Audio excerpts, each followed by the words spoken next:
Hello everyone, कैसे हैं आप लोग। आपका स्वागत है हमारी स्कोर अप एकेडमी में। ओके। तो आज मैं जो आपके लिए चैप्टर लेके आया हूँ उसका नाम है पेनिनसुलर इंडिया। ओके, आज हम फिजियोग्राफी ऑफ इंडिया के बारे में पढ़ेंगे। ये पार्ट वन है।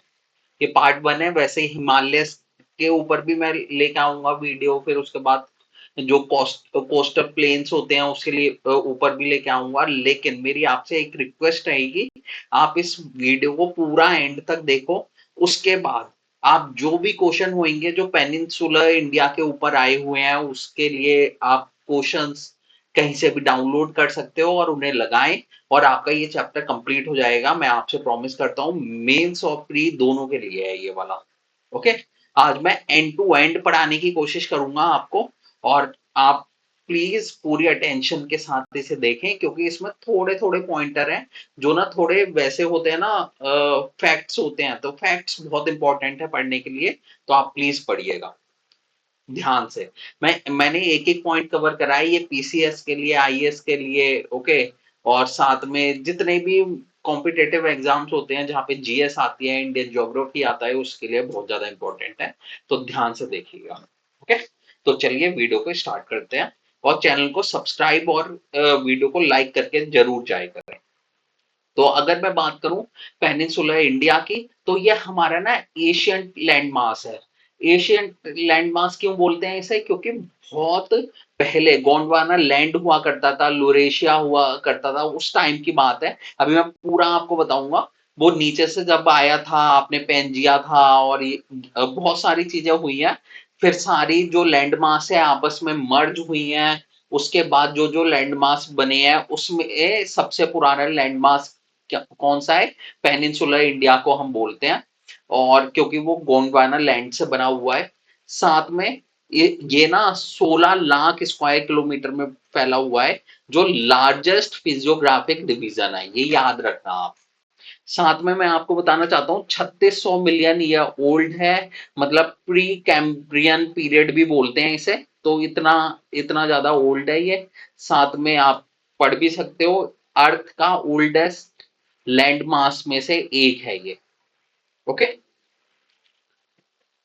साथ में अगर मैं फिजियोग्राफिक डिवीजन ऑफ इंडिया की बात करूं, तो आज हम फोकस करने वाले हैं पेनिनसुलर प्लेट्यू पे, जो ओल्डेस्ट लैंड मास है और 16 लाख स्क्वायर किलोमीटर का है। साथ में इसके बाद वाली क्लास पे हम फोकस करेंगे हिमालयास पे। फोल्डेड माउंटेन क्यों बोलते हैं, आज की इस वीडियो में मैं बताने की कोशिश करूंगा आपको। फिर हम प्लेन्स पे फोकस करेंगे, जिसमें ब्रह्मपुत्रा, इंडो गंगेटिक प्लेन, सारी चीजें हम कवर करेंगे अच्छी तरह। फिर हम, जैसा कि मैंने आपको बोला, आइलैंड्स पे, कोस्टल प्लेन्स पे, फिर उस पर फोकस करेंगे। और ईस्टर्न और वेस्टर्न कोस्ट आइलैंड सब हम देखने की कोशिश करेंगे। तो आप बने रहिए, मैं बिल्कुल बढ़िया तरीके से सिलेबस कंप्लीट करवाऊंगा। कुछ भी ऐसा नहीं छोड़ूंगा कि आपको कहीं भी जाने की जरूरत पड़े। मैं बहुत अच्छी तरह समझाऊंगा आपको। उसके बाद अगर मैं बात करूं पेनिनसुलर इंडिया के, थोड़े से फैक्ट्स देख लेते हैं। अभी जैसे ये मैंने आपको ब्लैंक छोड़ा हुआ है, तो कितना बोला था मैंने, 16 lakh. Okay. 16 lakh square kilometre में फैला हुआ है। साथ में 600 से लेके 900 मीटर की इसकी एलिवेशन है, मतलब ऊंचाई है। 3600 plus year, 3600 million years old है, प्री कैम्ब्रियन पीरियड का है। अगर मैं बाउंड्रीज की बात करूं, इन्हें थोड़ा याद रखना, जो भी मैं आपको बता रहा हूं ना, इन्हें याद रखना है, आपको लिखते रहना है। अगर मैं शेप्स एंड बाउंड्री की बात करूं, तो नॉर्थ वेस्ट में अरावली से घिरा हुआ है, नॉर्थ में माइकल रेंज है, उससे घिरा हुआ है। ओके। साथ में नॉर्थ ईस्ट में हजारीबाग एंड राजमहल हिल्स के से है। ओके। ये बाउंड्री आपको याद होनी चाहिए, पता होनी चाहिए। अगर मैं वेस्ट की बात करूं, तो वेस्टर्न घाट से घिरा हुआ है। अगर ईस्ट की बात करूं, तो ईस्टर्न घाट से घिरा हुआ है। तो ऐसा ही तो है ना हमारा। तो आप देख लो, अब ये जो पेनिनसुलर प्लेट्यू है कहाँ कहाँ से घिरा हुआ है, ये पूरा लिखा हुआ है। इरेगुलर ट्रायंगल है, पूरा ट्रायंगल नहीं है, थोड़ा ऐसे है ना, इरेगुलर इसे ही बोलते हैं, इरेगुलर ट्रायंगल है। साथ में दिल्ली रिस्ट टू राजमहल हिल्स तक है बेस जो है इसका, जो बेस आप बोल सकते हो। ये जो बेस है ना, ये इसे बेस बोलते हैं, और ये जो एपेक्स इसे बोलते हैं, ये जो है ना चोटी, इसे एपेक्स बोलते हैं, ये कन्याकुमारी तक है। तो ये याद रखना, दिल्ली रिज से राजमहल हिल्स तक इसका जो एक्सटेंट है वो है यहाँ पे बेस पे, और एपेक्स पे कन्याकुमारी तक है। साथ में अगर मैं इनकी इसकी हिस्ट्री की बात करूं, जैसे गोंडवाना लैंड की मैंने बात करी, पहले इंडिया जो अभी इंडिया है वैसा नहीं था, नीचे से ऐसे करके एक लैंड मास था, ऊपर यहाँ पे एशिया जैसा ऐसे था, फिर ये खिसकते हुए आए हैं, लगे हैं, फिर यहाँ पे इंडिया का फॉर्मेशन हुआ है। ठीक है, इसीलिए ये जाके लगाए तो यहाँ पे आज जो हमें मिलते हैं बहुत सारे हिमालयास, वो यहाँ पे मिलते हैं इसीलिए। ओके, तो अगर मैं गोंडवाना लैंड की बात करूं, वो आज का जो हमारा बना हुआ है पेनिनसुला प्लेट्यू ना, उसके लिए बहुत ज्यादा उसका योगदान है। 3600 साल की जर्नी है। उस पीरियड को बोलते थे pre Cambrian period. Okay, 3600 million year old को कार्बोनियस पीरियड किसे बोलते हैं? 300 मिलियन ओल्ड को कार्बोनियस पीरियड बोलते हैं। क्रिटेशियस पीरियड किसे बोलते हैं? 146 मिलियन ओल्ड को क्रिटेशियस पीरियड बोलते हैं। और होलोसीन किसे बोलते हैं? जो बिल्कुल ही रिसेंट है, मतलब 1 मिलियन साल भी नहीं कंप्लीट हुआ है, उसे बोलते हैं। ओके, तो ये पीरियड थोड़े पता होने चाहिए, इंग्लिश मीडियम वालों के लिए मैं बोल रहा हूँ। ओके, साथ में अगर प्री कैम्ब्रियन पीरियड की बात करूं तो इसका मतलब है oldest rock of the world form. इस टाइम से जो रॉक एग्जिस्ट करती है ना, वो उसे ओल्डेस्ट माना जाता है, जिनमें से गोंडवाना लैंड वाला सुपर कॉन्टिनेंट है वो भी एक है।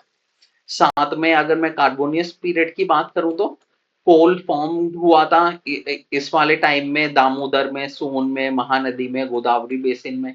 अगर मैं क्रिटेशियस पीरियड की बात करूं तो मैग्मा बाहर आया था 40 किलोमीटर डेप्थ से। ओके, डेक्कन ट्रैप और लावा प्लेट्यू बने थे इस टाइम में। अगर मैं होलोसीन पीरियड की बात करूं तो youngest of the recent period बोलते हैं। जैसे अगर मैं हिमालयास की बात करूं तो इसी पीरियड में फॉर्म हुए थे हिमालयास। ओके, साथ में अगर मैं की फैक्ट की बात करूं तो peninsular India never submerge permanently, ये याद रखना, कभी भी ये जो पेनिनसुलर इंडिया है ना पूरा कभी नहीं डूबा है। ओके, सी में, और remained unaffected bye mountain building forces. और माउंटेन बिल्डिंग फोर्स का भी इसके ऊपर कोई भी इफेक्ट नहीं पड़ता है, इसके ऊपर पेनिनसुलर इंडिया के ऊपर। और माउंटेन बिल्डिंग फोर्सेस को क्या बोलते हैं? ओरोगेनिक फोर्सेस। ये पूछा जाता है इसलिए मैं आपको बता रहा हूँ। बस आप मेरे साथ बने रहिए, मैं इसलिए धीरे धीरे आपको पढ़ाता हूँ, क्योंकि जिससे ना आपके सारे डाउट क्लियर हो बढ़िया बढ़िया तरीके से। साथ में 8 फिजियोग्राफिक यूनिट है पेनिनसुलर इंडिया की। पहला कौन सा है? नॉर्थ सेंट्रल हाईलैंड बोलते हैं, जिसमें अरावलीज, मालवा, विंध्यान आते हैं। सेंट्रल हाईलैंड बोलते हैं जिसमें बुंदेलखंड, विंध्याचल, बघेलखंड आते हैं। ईस्टर्न प्लेट्यू की बात करूं तो छोटा नागपुर प्लेट्यू का नाम सबने सुना हुआ है, बहुत ज्यादा खनिज पाई जाते हैं इसमें। ओके, तो ईस्टर्न प्लेट्यू से बोलते हैं। अगर मैं मेघालय मिकिल मिकिर अपलैंड्स की बात करूं तो ये पेनिनसुला से मालदा गैप से अलग हो गया है। तो हमेशा याद रखना, जो जैसे ये पेनिनसुलर प्लेट्यू है, लेकिन यहाँ पे मेघालय का प्लेट्यू है ना, हमेशा याद रखना, मेघालय के प्लेट्यू को कभी भी अगर आपसे पूछा जाए कि ये पेनिनसुलर इंडिया का पार्ट है, तो हमेशा मना करना नहीं है, क्योंकि इसे डिटैच हो गया था ये मालदा गैप की वजह से। नॉर्थ डेक्कन की बात करूं तो इसे बोलते हैं क्या? महाराष्ट्र प्लेट्यू, क्योंकि नॉर्थ डेक्कन ये वाला जो एरिया है ना, ये इसे बोलते हैं महाराष्ट्र प्लेट्यू और डेक्कन ट्रैप। और साउथ डेक्कन की बात करूं तो उसमें क्या आता है? ये कर्नाटका का एरिया आ जाता है, फिर ये तेलंगाना ये वाला एरिया आ जाता है, फिर तमिलनाडु का एरिया आ जाता है। ओके, तमिलनाडु का कौन सा एरिया है? ये जो नीचे वाला एरिया। ओके, ये आ जाता है। साथ में अगर मैं बात करूं वेस्टर्न घाट्स की, ओके, सह्याद्री भी बोलते हैं वेस्टर्न घाट को। ये ब्लॉक माउंटेन्स है। ब्लॉक माउंटेन क्या होती हैं? जैसे ये पूरा पत्थर का था। ओके, ये पूरा पत्थर का था, नीचे हलचल हुई, अर्थक्वेक आया, बीच में से ये नीचे धस गया, तो अब कैसा बन गया? ये उठाए, ठीक है, ये उठाए, और बीच का कहाँ गया? नीचे। क्योंकि अर्थक्वेक आया था तो इसे बोलते हैं ब्लॉक माउंटेन्स। ओके, समझ गए ना आप? तो ब्लॉक माउंटेन्स यहाँ पे बहुत है, क्योंकि अर्थक्वेक का वेरिएशन रहता है यहाँ पे। 1600 किलोमीटर लॉन्ग का है वेस्टर्न घाट। ईस्टर्न घाट्स की बात करूं तो ये कंटिन्यूअस है, क्योंकि अगर मैं वेस्टर्न घाट आपको बना के दिखाऊं तो ये कंटिन्यूअस होती है, लेकिन ईस्टर्न घाट यहाँ पे है ऐसे धीरे धीरे। ठीक है, तो इसे डिसकंटिन्यूअस बोलते हैं ईस्टर्न घाट्स को। तो 600 मीटर की है लगभग, और ये 1600 मीटर की है वेस्टर्न घाट। अब पहले हम बात करते हैं अरावलीज से। जैसे अगर मैं पिछली स्लाइड में ले जाऊं तो पहला पॉइंट क्या है, अरावलीज। तो हम एक एक करके आप सबको देखेंगे। अरावलीज की बात करूं तो इसे oldest folded mountain of the world बोलते हैं। फोल्डेड माउंटेन क्या होता है, जब इधर से कॉन्टिनेंट धक्का मारता है और इधर से कॉन्टिनेंट धक्का मारता है ना, तो बीच में जो सेडिमेंट्स होते हैं वो ऊपर खड़े हो जाते हैं। तो इसे क्या बोलते हैं, इसे बोलते हैं फोल्डेड माउंटेन। समझ रहे हो, पहले से यहाँ पे अगर सेडिमेंट पड़े थे, अब इधर से धक्का लगा, ठीक है, और इधर से धक्का लगा, तो बीच के जो ये सेडिमेंट है ये ऊपर नहीं उठने लग जाएंगे, तो इसे ही बोलते हैं क्या, फोल्डेड माउंटेन। आई होप आपको समझ आया होगा। कलर चेंज कर लूं क्या, अगर दिक्कत हो रही है आपको तो? रुको, येलो ले लूं, ग्रीन ले लूं? चलो आपके लिए ग्रीन, ग्रीन सही है आई थिंक। हाँ, ग्रीन सही है, ग्रीन सही है। ओके, तो इसकी जो, अगर मैं बात करूं, इसकी जो लेंथ है ना वो समवेयर अराउंड 700 किलोमीटर है। और अगर मैं बात करूं तो दिल्ली से लेके पालनपुर गुजरात तक फैली हुई है। बीच में राजस्थान, हरियाणा, इन सब में भी दिखेगी। हाईएस्ट पीक सबसे बड़ी कौन सी है अरावली की? गुरु शिखर नाम है, इसे याद रखना इंपॉर्टेंट है। बहुत बार पेपर में पूछा गया है। गुरु शिखर कहाँ का है? अरावली का। 1722 मीटर इसकी हाइट है। साथ में जिगरा हिल्स है ना, जिगरा हिल्स, तो ये 1431 मीटर की है। ओके, जिगरा हिल्स जो है ये भी, मतलब इसकी भी हाइट ठीक ठाक है। नॉर्थ वेस्ट ऑफ उदयपुर में पड़ती है। जिगरा नहीं है, जिरगा hills, I am so sorry, जिरगा हिल्स। ओके, अगर मैं जियोलॉजी की बात करता हूं तो ये ग्रेनाइट हो गया, नीस हो गया, सिस्ट हो गया। प्री कैम्ब्रियन पीरियड कौन सा होता है? 3600 ईयर ओल्ड। तो इसमें पाए जाते हैं ग्रेनाइट्स, ओके, ग्नीस और सिस्ट, ये सब पाए जाते हैं। अगर मैं फॉल्ट की बात करूं तो great boundary fault, okay, great boundary fault की वजह से अरावली सेपरेट हो गया है विद्यान माउंटेन से। ओके, अगर मैं फॉल्ट की बात करूं, ग्रेट बाउंड्री फॉल्ट, अगर आपको कभी पूछा जाता है कि विद्यान माउंटेन्स है वो अरावली से कैसे सेपरेट हुआ है, तो आपको क्या बोलना है? ग्रेट बाउंड्री फॉल्ट की वजह से। अगर मैं कंडीशंस की बात करूं तो हाईली डेन्यूडेटेड है, one of the most ancient and eroded mountain ranges हैं अर्थ पे। ओके, तो ये बहुत ज्यादा डेन्यूडेटेड है, इरोडेड है, मतलब कि जब इतने दिनों से है माउंटेन, मतलब ये वाली माउंटेन अरावलीज, ओके, तो क्या होगा, बहुत ज्यादा डिग्रेड हो गई होगी। तो आज तक बहुत ज्यादा डिग्रेडेड माउंटेन है ये वाली अरावलीज। अगर मैं स्ट्रक्चर की बात करूं तो गोरमबाई, गोरमबाई पास separate Guru Shikhar from Achalgarh. Okay, ये भी याद रखना। गुरमबाई पास अगर आपसे पूछा जाता है कहाँ पे है गुरमबाई पास, गुरमबाई पास, गुरमबाई पास कहाँ पे है, पूछा जाता है तो कहाँ पे आप बोलोगे?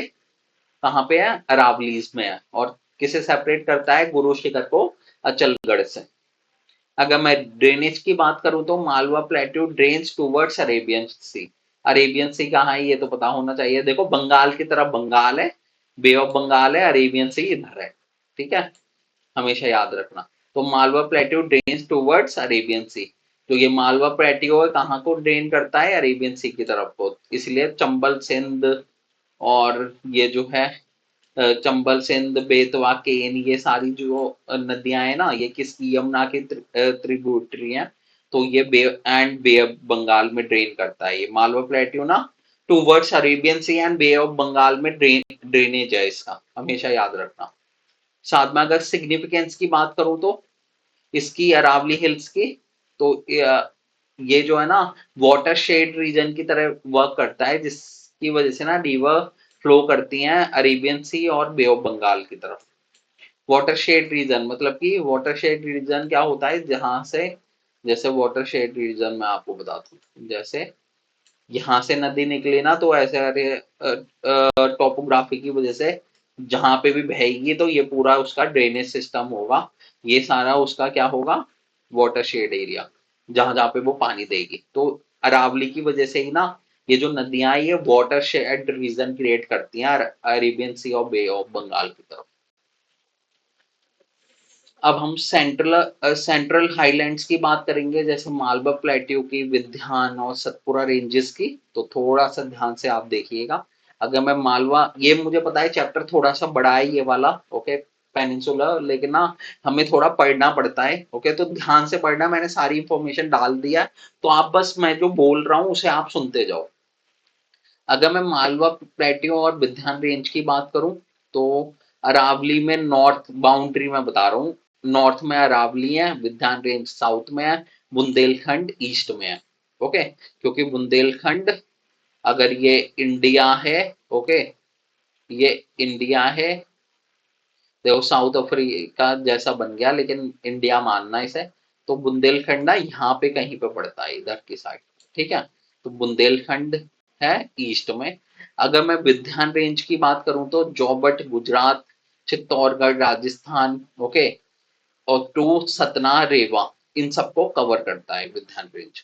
जोबट गुजरात, चित्तौड़गढ़ राजस्थान, टू सतना रेवा मध्य प्रदेश। 1050 किलोमीटर की इसकी क्या है, इतना बड़ा है।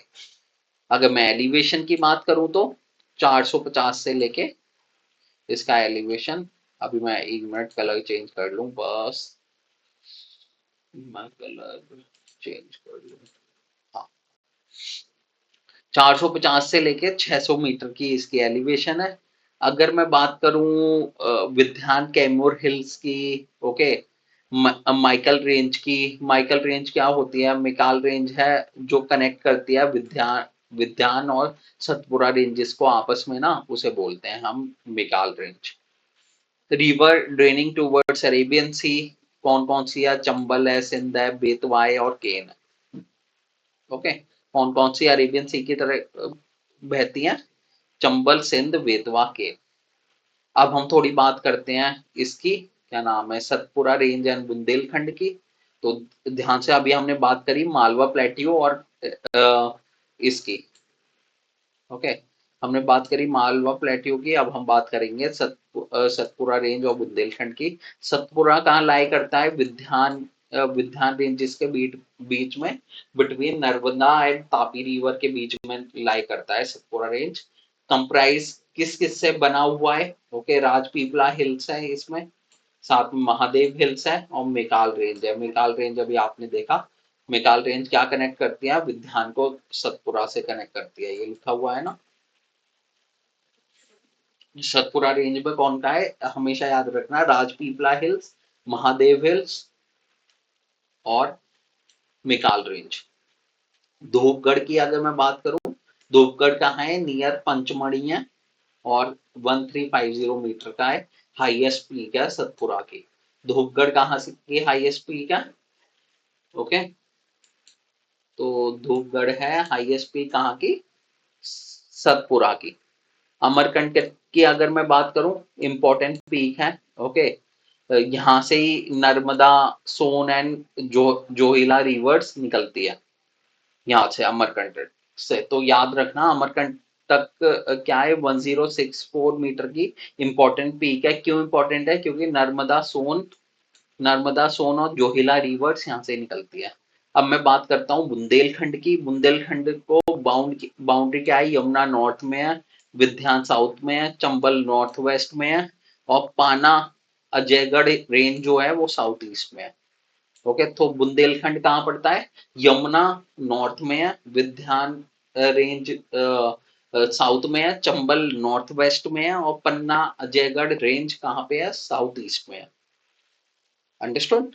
अगर मैं डिस्ट्रिक्ट की बात करूं, बुंदेलखंड में बांडा आता है, हमीरपुर आता है, झांसी आता है, जलौन आता है, दतिया, टीकमगढ़, छतरपुर, ओके, साथ में पन्ना, ये सब आते हैं, इन्हें याद रखना। ओके, डिस्ट्रिक्ट कौन कौन से आते हैं, बांडा आता है, हमीरपुर आता है, झांसी आता है, जलौन आता है, डाटिया आता है, टीकमगढ़ आता है, छतरपुर आता है, पन्ना आता है। थोड़ा एक बार पढ़ लेना, आपको याद हो जाएंगे। अब हम देखते हैं छोटा नागपुर प्लेट्यू के बारे में। जैसा कि मैंने आपको बताया था, बहुत ज्यादा खनिज पाए जाते हैं यहाँ पे।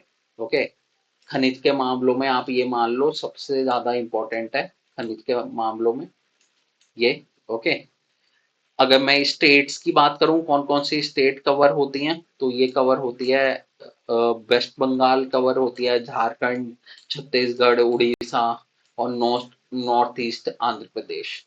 याद रखना, बंगाल कवर होती है, झारखंड, छत्तीसगढ़, उड़ीसा, ये तो मान के ही चलो, और नॉर्थ ईस्ट आंध्र प्रदेश। अगर मैं और आपको तोड़ के बताऊं, तो रांची, हाजिर हजीराबाद, सिंघम, धनबाद, पलामू, संथल, परगनास और पुरोलिया में ये पड़ता है। ओके, तो थोड़ा सा आप इसे याद रखना, ये जो जिसकी मैं छोटा नागपुर प्लेट्यू की बात कर रहा हूँ। ओके, फिर उसके बाद अगर मैं बात करूं आपसे इसकी जियोलॉजी, मतलब ये कैसा बना हुआ है, जैसे कि मैंने बताया ग्रेनाइट से और गिनीस रॉक से बना हुआ है। अगर मैं धारवार बताऊं, पैचेस ऑफ धारवार भी इसमें दिखाई देते हैं। धारवार क्या होता है, धारवार में सबसे ज्यादा माइका पाता है, माइका सिस्ट पाया जाता है, तो इसमें पैचेस मिलते हैं इसमें छोटा नागपुर प्लेट्यू में धारवार के। अगर मैं Damodar series of the Gondwana period की बात करूं ना, जो मतलब कि यहाँ पे सबसे अच्छा जो कोल होता है ना, कोल फॉर्म जो हुआ है वो इसी जगह पे पाया जाता है, बहुत बढ़िया कोल मिलता है। अगर मैं लावा फ्लो की बात करूं क्रिटेशियस पीरियड के, तो वो भी जो 40 किलोमीटर अर्थ की डेप्थ से आया था ना लावा, वो भी यहाँ पे पाया जाता है। मतलब कि बहुत ज्यादा, मतलब आप ये बोल सकते हो बहुत ज्यादा फर्टाइल लैंड है। और अगर मैं पहले राजा महाराजाओं के टाइम की बात करूं, तो इस प्लेस के लिए ना बहुत ज्यादा लड़ाई हुआ करती थी इस प्लेस के लिए। अगर मैं इस लैंड के एलिवेशन की बात करूं, तो 1100 मीटर का एलिवेशन है इसका। रिवर्स और कोल डिपॉजिट, रिवर कौन कौन सी बहती हैं यहाँ पे छोटा नागपुर प्लेट्यू में, इसकी थोड़ी बात करते हैं। रिवर होती है बराकर, दामोदर, सुबर्णरेखा, कोयल, ओके, ये सारी हैं। साथ में अगर मैं कोल बेसिन्स की बात करूं, तो सिंगरौली, दूधी, ओके, साथ में अपर गोंडवाना, ये मिलेगी। और साथ में ये ना ड्रेन भी करती है टॉन्स को, केन्स को। ओके, जो भी रिवर यहाँ पे बहती है ना, वो ड्रेन होती हैं इन्हीं वाली रिवर से। टोन, कर्मनासा, ये सारी जो रिवर है ना, ये ड्रेन भी करती हैं यहाँ पे। ये जो एरिया है छोटा नागपुर प्लेट्यू का, ये रिच है आयरन में, कोल में, कॉपर में, माइका में, मैग्नीज में। और साथ में 98% ऑफ इंडियाज गोंडवाना कोल कहाँ पे पाया जाता है, पेनिनसुलर इंडिया में। याद रखना, गोंडवाना जो कोल 98% कहाँ पाया जाता है, यहाँ पे। तो थोड़े रिवर के नाम याद रखने हैं, कोल बेसिन्स के नाम याद करने हैं, जैसे सिंगरौली, दुद्धि थोड़ी इंपॉर्टेंट है। साथ में आपको ये भी याद रखना है कि rich in iron, coal, mica, manganese. तो आप समझ सकते हो कि क्यों इसके लिए फाइट होती थी, कि सबसे ज्यादा जिसके पास आयरन होगा वो सबसे ज्यादा हथियार बना पाएगा, जिसके पास अच्छे हथियार होंगे वो ही फाइट को जीत पाएगा। तो इसीलिए इसके लिए लड़ाई होती थी एशियन पीरियड में। साथ में अब हम बात करते हैं थोड़ा मेघालय प्लेट्यू की और मिकिर हिल्स की। ये जो है ये डिटैच्ड ब्लॉक भी माना जाता है, ये पेनिनसुलर इंडिया का पार्ट नहीं है, ये अलग है उससे। ओके, किससे अलग हुआ था, मालदा गैप से, ये थोड़ा याद रखना। ओके, साथ में आपने गारो, खासी, जयंतिया का तो नाम सुना ही होगा। ये पढ़ते हैं कहाँ पे, ये पढ़ते हैं मेघालय में।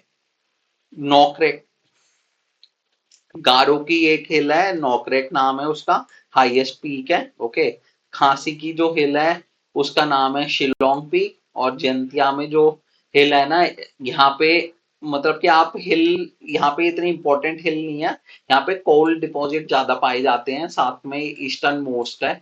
अगर ये वेस्ट में सबसे ज्यादा है, ये मिड में पड़ती है, ये ईस्ट में पड़ती है। तो कभी अरेंज करने के लिए आ जाए ना ईस्ट टू वेस्ट या वेस्ट टू ईस्ट, तो पहले अगर ईस्ट टू वेस्ट आएगा तो पहले आएगी जयंतिया, फिर आएगी खासी, फिर आएगी गारो। अगर वेस्ट टू ईस्ट आएगा तो गारो आएगी, फिर खासी आएगी, फिर जयंतिया आएगी। ठीक है, तो वेस्टर्न मोस्ट कौन सी है, गारो। नौकरे सबसे हाईएस्ट पीक है। ड्रेन कौन सी नदी करती है? ब्रह्मपुत्रा की ट्रिब्यूटरी यहाँ पे ड्रेन करती है, मतलब कि इस एरिया को पानी से लपालप रखती है।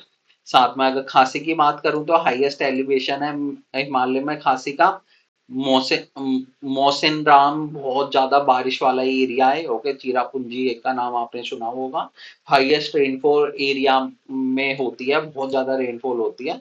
साथ में अगर मैं जयंतिया की बात करूं तो ईस्टर्न मोस्ट है, कोल डिपॉजिट पाए जाते हैं और ब्रह्मपुत्रा रिवर इसे ड्रेन करता है। मिकर हिल्स की बात करूं तो इसमें जो हिल है वो रेगमा हिल्स है, बहुत ज्यादा बड़ी हिल है। ओके, 900 मीटर की है। रेगमा हिल कहाँ है? मिकर हिल्स में। और ये मेघालय प्लेट्यू का से भी डिटैच हो गई है। ये तीनों तो एक साथ मिलती हैं, लेकिन मिकर हिल अलग मिलती है, तो ये डिटैच हो गई थी। और सराउंडेड बाय प्लेन्स है थ्री साइड से। सदर्न रेंज कौन सी है? रेगमा हिल्स, ये याद रखना। मोशन राम का ये थोड़ा सा लिखा हुआ है। ओके, तो आप याद रखना हाईएस्ट रेनफॉल पड़ती है मोशन राम में, कहाँ पे है? मोशन राम खासी हिल्स में पड़ता है। अब हम डेक्कन प्लेट्यू की बात करते हैं। डेक्कन प्लेट्यू जो महाराष्ट्र प्लेट्यू ट्रैप बोल रहा था ना मैं, उसकी बात करते हैं। तो अगर लावा प्लेट्यू ऑफ इंडिया आई है, साथ में ओरिजिन कहाँ पे पड़ती है? क्रेटेशियस पीरियड में। 146 मिलियन ईयर्स अगो का जो टाइम होता है उसे क्रेटेशियस पीरियड बोलते हैं। मैग्मा जो आया था वो 40 किलोमीटर बिलो द क्रस्ट आया था, मतलब कि क्रस्ट के नीचे से आया था। और अगर मटेरियल की बात करूं तो बसाल्टिक लावा है ये, बसाल्टिक लावा। ठीक है, बसाल्टिक लावा है। और यहाँ की जो सॉइल होती है रेगुलर सॉइल भी बोलते हैं, ब्लैक कॉटन सॉइल भी बोलते हैं, जो बहुत ज्यादा फर्टाइल है क्योंकि ये लावा से बनी हुई है। तो ये थोड़ा सा याद रखना।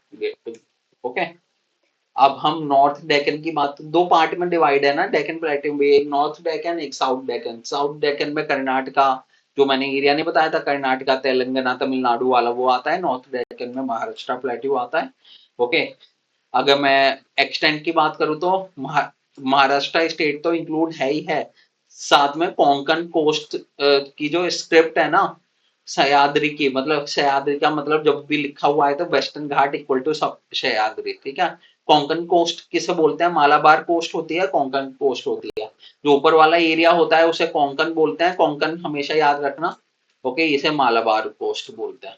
ठीक है, तो कोंकण कोस्ट जो है वो इसका एरिया है। ओके, साथ में याद रखना रॉक टाइप कैसी है? क्रेटेशियस रॉक है, जो बनी थी ना ये वाली 146 मिलियन ईयर अगो बनी थी, और लावा 40 किलोमीटर अर्थ डेप्थ से आया था। बसाल्टिक शीट है। ओके, ये भी याद रखना। और साथ में fault 1000 metre give rise to the present shore line of the Arabian sea, ये भी याद रखना। जेंटल स्लोप है southward, steep gradient northward toward Satpura hills. Okay, मतलब कि जेंटल स्लोप है साउथवर्ड की तरफ, और स्टीप रहता है, मतलब एकदम खड़ी चढ़ाई है नॉर्थवर्ड की तरफ, ये याद रखना। तापी रिवर जो होती है ना, फ्लो करती है east to west through northern Maharashtra plateau. Tapi river है ना, ईस्ट टू वेस्ट फ्लो करती है नदर्न महाराष्ट्र प्लेट्यू में। तापी, नर्मदा, ये रिवर क्यों इंपॉर्टेंट है थोड़ा मुझे बताना आप कमेंट में। ओके, आपको जितना पता हो, धीरे धीरे जब हम रिवर वाले चैप्टर पे आएंगे तो आपको पूरा मैं समझा ही दूंगा। अगर मैं डेक्कन ट्रैप की बात करूं तो 3 किलोमीटर डीप बसाल्टिक लावा शीट है। Okay, formed over million years of volcanic activity, या सीधा आप बोल सकते हो क्रिटेशियस पीरियड में 146 मिलियन ईयर वो बनी थी। सिंपल समझ। अब जितना भी मैंने आपको पढ़ाया है इससे आपको रफ आइडिया लग जाएगा, और डेक्कन के लिए आप लिख पाओगे। रेगूर सॉइल की बात करूं तो ब्लैक कॉटन सॉइल होती है, बहुत फर्टाइल होती है, मॉइस्चर को रिटेन करती है, आइडियल होती है कॉटन के लिए। अब थोड़ी सी हम बात करते हैं साउथ साउथ वाले के लिए, साउथ डेक्कन के लिए। साउथ डेक्कन किसे बोलते हैं? कर्नाटका, तेलंगाना और तमिलनाडु के एरिया को। कर्नाटका प्लेट्यू की बात करूं तो कर्नाटका कवर होता है, केनारूर कवर होता है, कोझिकोड कवर होता है इसमें। कर्नाटका प्लेट्यू में एलिवेशन है 600-900 मीटर। हाँ, हाँ, अगर आपको आइडिया ना लग रहा हो ना कभी भी कि कितना एलिवेशन होगा, 600 टू 900 मीटर एक रेंज पकड़ के लिख दोगे ना, वो भी ठीक हो जाएगा, क्योंकि हमारे पूरे पेनिनसुलर इंडिया की जो हाइट है ना वो इतनी ही है। ओके। साथ में अगर मैं फॉर्मेशन की बात करूं तो आर्कियन और धारवार से बना हुआ है। आर्कियन का मतलब होता है जो पुरानी रॉक है ना उनसे बना हुआ है। सॉरी।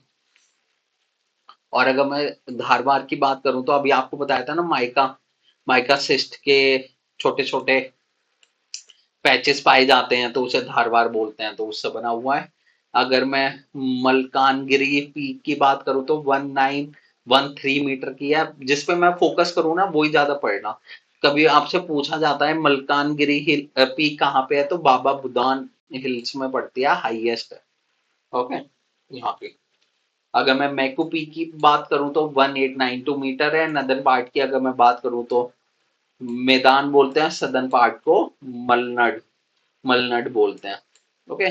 तो इसे कर्नाटका प्लेट्यू के नॉर्दर्न पार्ट को मैदान बोलते हैं, सदर्न पार्ट को मलनड बोलते हैं, ये याद रखना आप। तेलंगाना प्लेट्यू पे आते हैं। ओके। धारवाड़ फॉर्मेशन के से बना हुआ है। ओवरलैप होती है आंध्र प्रदेश के साथ, क्योंकि तेलंगाना थोड़ा सा आंध्र प्रदेश में से निकला हुआ है, तो आप समझ सकते हो। ठीक है। तो पहले एक ही स्टेट हुआ करती थी, फिर अलग अलग हुए। Part of the border Deccan plateau, broader Deccan plateau, और कृष्णा और गोदावरी रिवर इसे ड्रेन करती है। अगर मैं तमिलनाडु अपलैंड की बात करूं तो साउथ वेस्टर्न घाट और तमिलनाडु कोस्टल प्लेन के बीच में ये पड़ता है। ओके। और कवर्ड बाय आर्कियन रॉक है। आर्कियन का मतलब ये होता है जो पुरानी रॉक होती हैं, प्रिमिटिव होती हैं जो। तो अगर मैं इसकी बात करूं तो जावड़ी और शेवरॉय हिल्स इसके बीच में ही पड़ती हैं। ओके। जवादी और शेवरॉय हिल्स, ये याद रखना इंपॉर्टेंट है थोड़ा सा।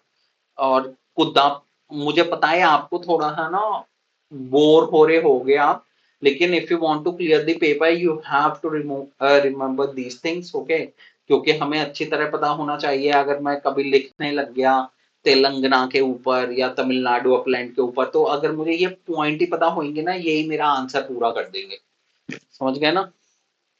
अब मैं रैंडमली आपसे पूछ लूं, कर्नाटका प्लेट्यू के नॉर्थ रीजन को क्या बोलते हैं? क्या बोलते हैं? मैदान। मैदान सदर्न पार्ट ये रहा ना, और सदर्न पार्ट को बोलते हैं मन्नड। ओके। साथ में अगर मैं तमिलनाडु अपलैंड की बात करूं तो इसमें ना कुदापा और एरोवियल फॉर्मेशन प्रेजेंट है। ओके। और साथ में पालघात गैप के बारे में पूछ लेते हैं। 24 किलोमीटर वाइड गैप है ये बिटवीन कोयम्बटूर और अन्नामलाई के बीच में पड़ता है, ये Palghat Palghat gap. Okay. Coimbatore and Anamalai के बीच में पड़ता है। पालघात पलक्कड़ गैप भी बोलते हैं। तो 24 किलोमीटर वाइड पास है।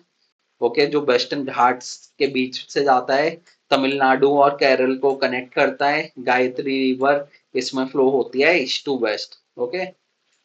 अगर आपसे कभी भी पूछे कि पलक्कड़ गैप में कौन सी रिवर फ्लो होती है, कौन सी रिवर बोलोगे आप? गायत्री रिवर। अब हम बात करते हैं वेस्टर्न घाट्स की। बहुत ज्यादा इंपॉर्टेंट है ये वाला पार्ट। ओके। वेस्टर्न घाट, क्योंकि अगर आपको ये वाला पार्ट नहीं पता तो आपको थोड़ी ना दिक्कत होगी। तो मैं चाहूंगा कि आप ये वाला पार्ट ना ध्यान से देखें। अभी मैं एक बार बस अपना थोड़ा ये, हाँ, अब से ठीक है। अब मैं जो भी करूं वो आप ध्यान से देखना। अगर मैं वेस्टर्न घाट की बात करूं तो बैकबोन भी बोला जाता है इसे पेनिनसुलर इंडिया का। 1600 किलोमीटर का है ये। साथ में अगर मैं बात करूं, हम्म, हाँ, तो साथ में अगर मैं बात करूं तो एलिवेशन 1000 से लेकर 1300 का है। वेस्टर्न घाट का सबसे ऊंची वाली जगह इसे ही बोलते हैं। ओके। 2698 मीटर है। अनाईमुडी जो है वो हाईएस्ट पीक है, 2695 मीटर की है। अगर की फैक्ट्स की मैं बात करूं तो block mountain form due to down warping of Arabian sea. Block वही वाली बात है, आप सिंपल समझो ना, ये ब्लॉक माउंटेन कैसे बनते हैं, जब ये बीच की चीज धस जाती है ना अंदर, जो ऊपर रह जाता है उसे ही ब्लॉक माउंटेन कहते हैं, और ये अर्थक्वेक की वजह से नीचे धस गया तो ये बन गए ब्लॉक माउंटेन। सिंपल सी बात है। वेस्टर्न स्लोप थोड़ा स्टीप है, ईस्टर्न स्लोप जो है वो जेंटल है। ठीक है, ये वाला थोड़ा स्टीप है और ये जेंटल है, ये बोला जा रहा है। मेजर रिवर्स कौन सी हैं? गोदावरी, कृष्णा, कावेरी यहाँ पे ऑरिजिनेट होती हैं। जब वो यहाँ पे ऑरिजिनेट होती हैं जब तो यहाँ को बहती हैं, है ना, यहाँ को बहती हैं, यहाँ पे ऑरिजिनेट होके वेस्टर्न घाट में। गरसोप्पा जॉग फॉल्स भी बोलते हैं, शारवती रिवर पे है, हाईएस्ट वाटरफॉल है इंडिया का। In in Nilgiris Eastern Ghat join Western Ghat forming mountain knot. Okay, Eastern Ghat, Nilgiris में क्या होता है, ईस्टर्न घाट और वेस्टर्न घाट मिलते हैं। ये वेस्टर्न घाट है, ये ईस्टर्न घाट है, ये वेस्टर्न घाट है, ये जहाँ पे मिलते हैं उसे क्या बोलते हैं, माउंटेन नॉट बोलते हैं, जो कि नीलगिरी में पड़ता है। माउंटेन इंपॉर्टेंट पीक्स की बात करूं तो अनाईमुडी है, हाईएस्ट है। ओके, साथ में कुद्रेमुख है, 1892 की है, कर्नाटका में। ओके, कल सुबाई है, कल सुबाई महाराष्ट्र में है। जो भी बाई लगाए ना हमेशा समझ जाओ महाराष्ट्र में है। सथेर है कहाँ पे, महाराष्ट्र में। महाबलेश्वर है कहाँ पे, महाराष्ट्र में। और हरिश्चंद्र गढ़ है, वो कहाँ पे है, महाराष्ट्र में। तो ये याद रखना, अनायमुडी वैसे आपको याद रखनी चाहिए, बहुत ज्यादा इंपॉर्टेंट है। अब बात करता हूँ मैं ईस्टर्न घाट की। ईस्टर्न घाट थोड़ी डिसकंटिन्यूअस है। ओके, 600 मीटर एवरेज एलिवेशन है। वेस्टर्न घाट का 1000 से 1300 के अराउंड था। साथ में 1516 मीटर की हाइट है हाईएस्ट पीक की, जिसका नाम है सिंगाराजू, उड़ीसा में पड़ती है। डिसकंटिन्यूअस है, cut by river into separate ranges, इसलिए डिसकंटिन्यूअस है। ओके, अगर मैं वेस्टर्न घाट्स की बात करूं ईस्टर्न घाट से कैसे ये अलग हैं, तो थोड़ा आप देख लो। वेस्टर्न घाट्स 1600 किलोमीटर से लेके 1600 किलोमीटर तक है, ये 1300 किलोमीटर तक है। एवरेज हाइट इसकी जो है वेस्टर्न घाट की 1000 से लेके 1300 है, और ईस्टर्न घाट की कितनी है, 600 मीटर। कंटिन्यूटी, ये कंटिन्यूअस माउंटेन है वेस्टर्न घाट, ये डिसकंटिन्यूअस हो जाती है। स्लोप कैसा है वेस्टर्न घाट का, स्टीप है। और मतलब कि स्टीप कहाँ पे है, वेस्टर्न साइड में। जेंटल कहाँ पे है, ईस्टर्न साइड में। लेकिन यहाँ पे उल्टा हो जाता है, जेंटल ईस्टर्न घाट में उल्टा हो जाता है, जेंटल हो जाता है वेस्टर्न में, स्टीप हो जाता है ईस्टर्न में। तो ये थोड़ा याद रखना, बस सिंपल सा है, ये याद रख लो। वेस्टर्न घाट में वेस्ट में स्टीप है, ये याद रखोगे, इससे सब याद हो गया। स्टीप है वेस्टर्न घाट का कहाँ पे, वेस्टर्न में। तो जेंटल कहाँ होगा, ईस्ट में। अब इसका उल्टा कर दो इधर, जेंटल कर दो वेस्ट को, स्टीप कर दो ईस्ट को, ये बन गई क्या, eastern Ghats. Highest peak Anaimudi है, और इसकी ईस्टर्न घाट की कौन सी है, सिंगाराजू, जो उड़ीसा में पड़ती है। साथ में अगर मैं की रेंजेस की बात करूं तो कृष्णा एंड गोदावरी है की रेंजेस में। ओके, की रेंजेस हाँ ये पड़ती हैं। और साथ में अगर मैं वेस्टर्न घाट की बात करूं तो ब्लॉक माउंटेन्स पड़ते हैं यहाँ पे। और ईस्टर्न घाट्स में ज्यादातर आपको जो मिलेंगे ना माउंटेन्स, वो इरोजन वाले हैं, जो इरोजनल माउंटेन्स होते हैं ना, और रिमेनिंग्स होती हैं, वो मिलेंगे। और कुछ बहुत इजी है, बहुत ज्यादा इजी। अगर आप ध्यान से एक बार पढ़ लोगे ना, थोड़ा मेमोरी के लिए मैं आपको बता दूं, ये लिखा है देखो, अगर आपको कभी भी याद करना है, वैसे तो मैं नहीं बोलूंगा आपको याद करने के लिए। यहाँ पे लिखा है टॉलेस्ट कौन सी है, आपको पता है, नाई मुडी क्या है, टॉलेस्ट है। फिर शिलोंग आती है, गुरु शिखर तीसरे नंबर पे, कलसुबाई महाराष्ट्र में पड़ती है, मलकानगिरी भी है, धूपगढ़ भी है। ओके, तो इस रेंज को आप वो इसे इस सिक्वेंस को याद करना चाहते हो तो कर सकते हो, इंपॉर्टेंट नहीं है। River from western Ghat, Krishna to bay of Bengal, थोड़ा याद कर लेते हैं। God has given Karnataka Kaveri, Godavari में ओरिजिन है। ओके, गोदावरी का ओरिजिन कहाँ है, नासिक महाराष्ट्र में है, Deccan plateau bay of Bengal में ये बहती है। अगर मैं कृष्णा की बात करूँ तो महाबलेश्वर में है, बे ऑफ बंगाल में ये बहती है। कावेरी की बात करूँ तो ब्रह्मगिरी हिल्स से निकलती है, और कुर्ग की तरफ ये चली जाती है। ओके, अगर मैं सतपुरा रेंज की बात करूं, सतपुरा रेंज के कंपोनेंट की, तो इससे आप याद कर सकते हो, इसलिए मैंने आपको बताया है। ओके, ये जो है राजीव मेघ महादेव माउंटेन्स। ओके, तो थोड़ा सतपुरा रेंज की ऐसे ही अभी मैंने आपको याद करवाई थी ना, Michael range, Mahadev hills, Rajpipla hills. Okay, ये सब पड़ती हैं। मेघालय हिल्स का गारो खासी जयंतिया, ये वैसे भी इनकी जरूरत तो है नहीं, लेकिन आप अगर याद करना चाहते हो तो इसलिए मैंने दे रखे हैं निमोनिक्स आपको। ओके,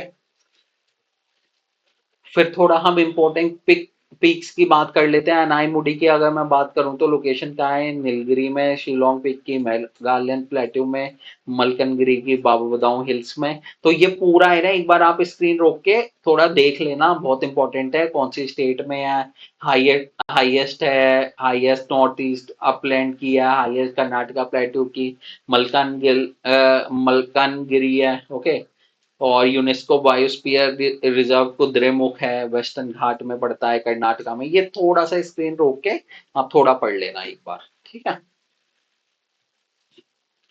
अब हम पेनिनसुलर इंडिया इंपॉर्टेंट क्यों है, आंसर लिखने के लिए बहुत ज्यादा इंपॉर्टेंट चीज है। तो थोड़ा सा क्यों इंपॉर्टेंट है, पहला पॉइंट तो यही, बहुत ज्यादा मिनरल है वो पाए जाते हैं, जैसे मेटेलिक एंड नॉन मेटेलिक दोनों, iron, manganese, copper, bauxite, chromium, mica, gold, zinc. तो चार पांच के आप ही नाम याद रख लो और आगे लिख देना मैनी मोर या एक्सेट्रा करके, ठीक है, ये याद कर लो। दूसरा, सॉइल्स की अगर मैं बात करूं तो ब्लैक कॉटन सॉइल है, क्योंकि क्रेटेशियस पीरियड की से बनी हुई है, 40 किलोमीटर अर्थ के अंदर से लावा बाहर आया था, तो ब्लैक कॉटन सॉइल हमेशा याद रखना।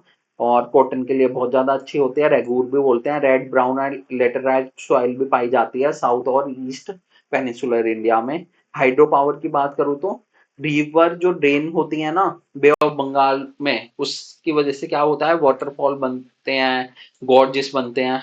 इसकी वजह से हाइड्रो इलेक्ट्रिक पावर ना यहाँ पे बहुत ज्यादा इंपॉर्टेंट है, क्योंकि जो रिवर आती है ना यहाँ पे बे ऑफ बंगाल में बहुत स्पीड से आती है।